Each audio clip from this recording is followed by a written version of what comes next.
বিয়ের 7 বছর পর হঠাৎ একদিন আমার ডিভোর্স লেটার আসে। লেটারটি আমার স্বামী আমাকে প্রবাস থেকে পাঠিয়েছিলেন, যার সাথে কিনা আজ থেকে প্রায় 7 বছর আগে আমার মাত্র 3 মাসের সংসার ছিল। এরপর সে যে ওই যে প্রবাসে গেল আর ফিরে এলো না, চাতক পাখির মতো তার অপেক্ষায় বসে থাকে। গুনে গুনে পুরো 7টি বছর তার জন্য অপেক্ষা করলাম, সে তো এলোই না। এলো আমার জন্য ডিভোর্স লেটার পেয়ে সেদিন আমি প্রায় পাগলের মতো হয়ে যাই। তার নাম্বার আমার কাছে আগে থেকে ছিল বিধায় আমি তাকে বারবার কল করি, কিন্তু সে একটা সেকেন্ডের জন্য হলেও আমার কলটা রিসিভ করেনি। যদিও এর আগে আমি বেহায়ার মতো তাকে বারবার কল দিতাম, কিন্তু সে কখনোই আমার কল রিসিভ করতো না। আমার স্বামী আমাকে বিয়ে করতে চায়নি, শুধুমাত্র আমার শ্বশুরের জোরাজোরি আর তার পছন্দে আমাকে এই বাড়িতে বউ করে এনেছিল। আমার স্বামী কখনো আমার দিকে ফিরেও তাকায়নি, নামে মাত্রই আমাদের 3 মাসের সংসার ছিল। এই 7 বছরেও আমাদের মধ্যে কোনো যোগাযোগ হয়নি। শাশুড়ির কাছে আমাদের ডিভোর্সের বিষয় জানতে চাইলে তিনিও কিছু জানান না, শুধু বললেন আমি যেন তাদের বাড়িতে আর এক মুহূর্ত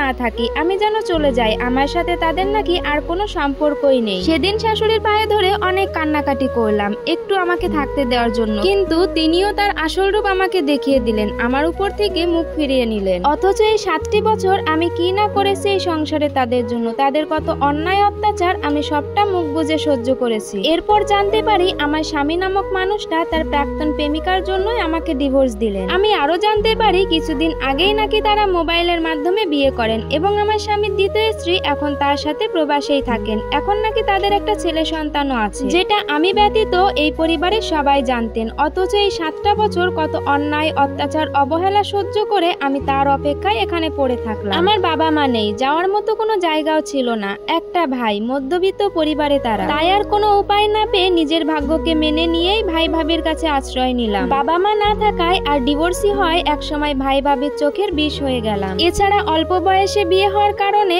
আমার আর পড়ালেখাটা শেষ করা হলো না। অন্যদিকে পড়ালেখা কম, ডিভোর্সই, এইগুলো শুনলে আমার জন্য আর তেমন কোনো পাত্রপক্ষ আসতো না। আবার সম্বন্ধ আসলেও ভাই ভাবি বিয়ে দিতে চাইতেন না। এইভাবেই পার হয়ে গেল আরো 2টি বছর। হঠাৎ একদিন একটা লোক আমাকে দেখে পছন্দ করে, তার বয়স হবে 60 বছর প্রায়। আমাকে বলে আমি তোমার বিষয়ে খোঁজ খবর নিয়েছি, যদি রাজি থাকো তাহলে আমি তোমাকে বিয়ে করতে চাই। আমার ছেলে মেয়ে আছে, তারা সবাই দেশের বাহিরে থাকে, আর আমার প্রথম স্ত্রী আগেই মারা গেছে। তোমাকে অনেক সুখে রাখবো, কোনো কিছুর অভাব হবে না। আমি প্রথমে রাজি হই না, পরে ভাবলাম ভাই ভাবির সংসারে বোঝা হয়ে থাকার থেকে বিয়েটা করেই ফেলি, একটা আশ্রয়ের জায়গা পাবো। কোনো প্রকার আয়োজন ছাড়াই আমরা কাজী অফিসে গিয়ে বিয়ে করি। আমার দ্বিতীয় স্বামী ছিলেন প্রভাবশালী, তার ছেলে মেয়েরা ছিল বয়সে আমার থেকে অনেক বড়। লোকটার বয়স বেশি হলেও তিনি ছিলেন অনেক ভালো মনের একটা মানুষ। তিনি কখনো আমার কোনো কিছুর কমতি রাখেনি। আমি তখন ভাবতাম আমার কপালেও এত সুখ লেখা ছিল, কিন্তু এই সুখের সময়টা আর বেশি দিন থাকলো না। ওনার ছেলে মেয়েরা দেশে আসলো, তারা জানতো না যে তাদের বাবা আরেকটা বিয়ে করেছে। আমাকে দেখে প্রথমে তারা ভাবে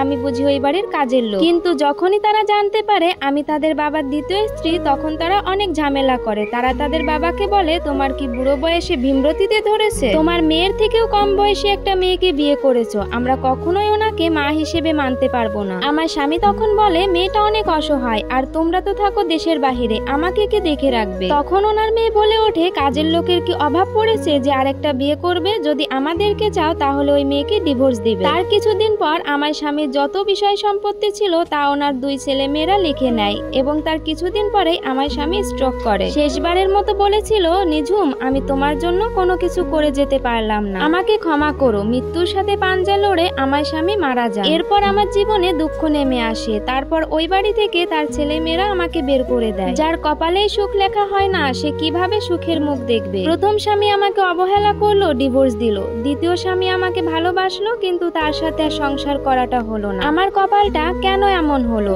এটা একটা অভাগী আপুর জীবনের গল্প।